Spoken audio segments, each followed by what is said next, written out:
Israel's image has also been transformed by Hamas's clever manipulation of the media. The terrorists have seized humanitarian supplies meant for Gaza citizens. It has stolen or misused hundreds of millions of dollars in aid to buy weapons and support their members. They have even cast themselves into a situation resembling the Nazi occupation of Europe, and Hamas has been transformed in image into something like the French resistance. Hamas claims to be fighting against Israeli occupation, but Gaza is unoccupied. Hamas claims that all of Israel is stolen Palestinian land. That is also a transparent lie. There was no Arab state or nation called Palestine in the Middle East in 1948, or ever.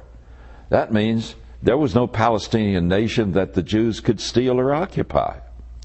Let's look at some history, instead of basing our knowledge of history on sound bites from prejudiced media.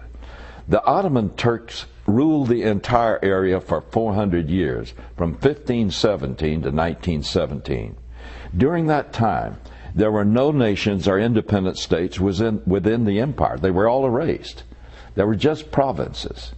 The boundaries of the future states of Israel, Jordan, Syria, Lebanon, Iraq, and others were created by the European powers out of the ruins of the Turkish Empire at the end of the First World War.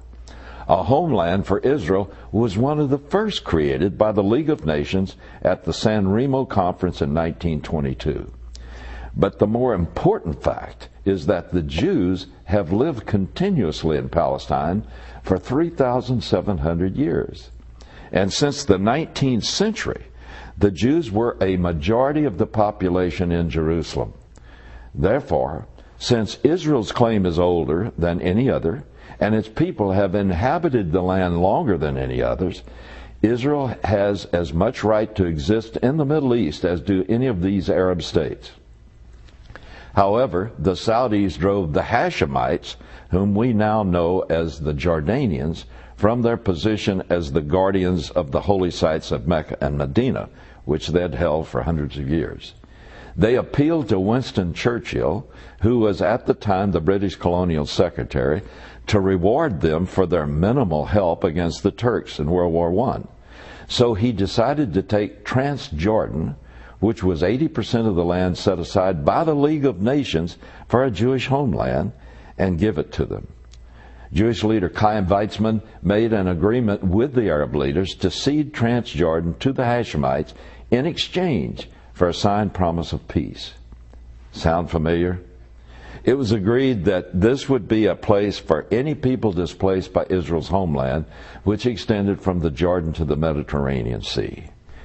Emir Faisal, representing the Arab kingdom of the Hejaz, or the holy sites around the great territory of Mecca and Medina, signed the agreement. It's in his own handwriting. He makes certain promises.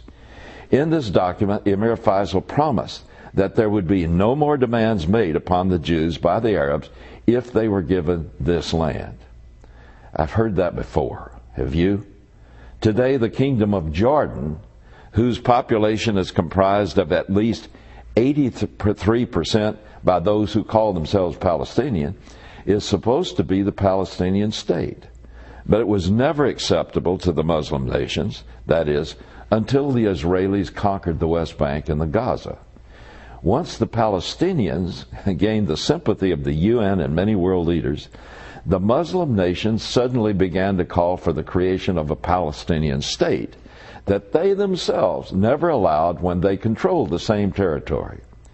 So the Hashemites took over Transjordan and rule it now.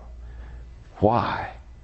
Because there was never a national entity of people known as Palestinians. The Palestinian cause is not about self-determination.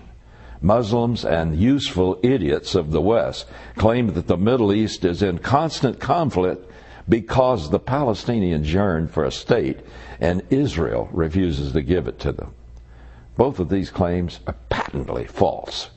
The Palestinians were offered statehood in 1948 and again in 2000.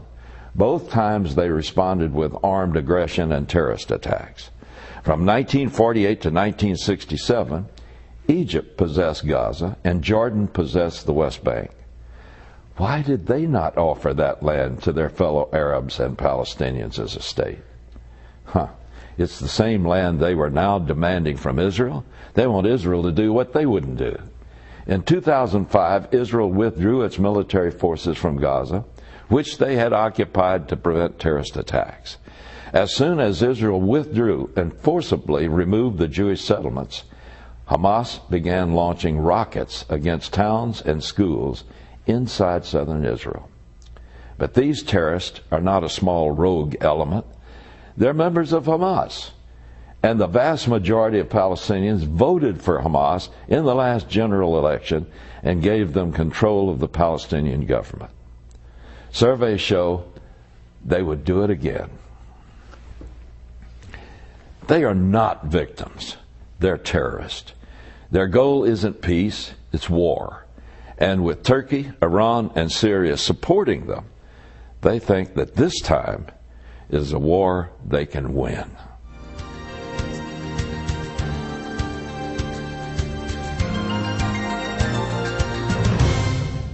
Well, as I said at the beginning, God's prophetic chessboard is rapidly coming together with moves that indicate we're moving toward the end game. The United States is fading rapidly as world power. Russia has become a power again and has thrown their weight with the Arab cause. Iran is now a major power and moving into a dangerous position, gathering together many of the Muslim powers under its wing, as Ezekiel said.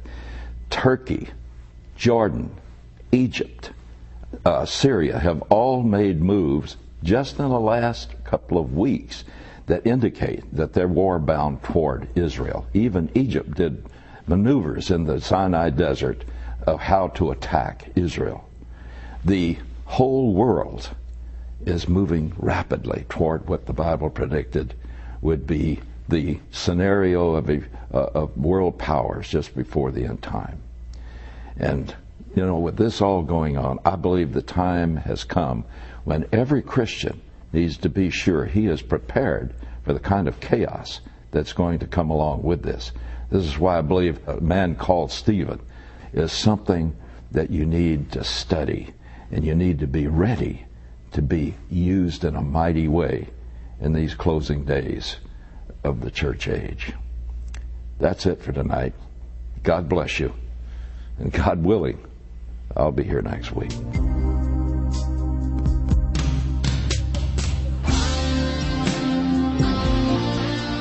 You've been watching the Hal Lindsey Report. To support this program, send your tax-deductible gift to Hal Lindsey Media Ministries, P.O. Box 470470, Tulsa, Oklahoma 74147. You can also support this ministry online. Visit HalLindsey.com or call 1-888-RAPTURE.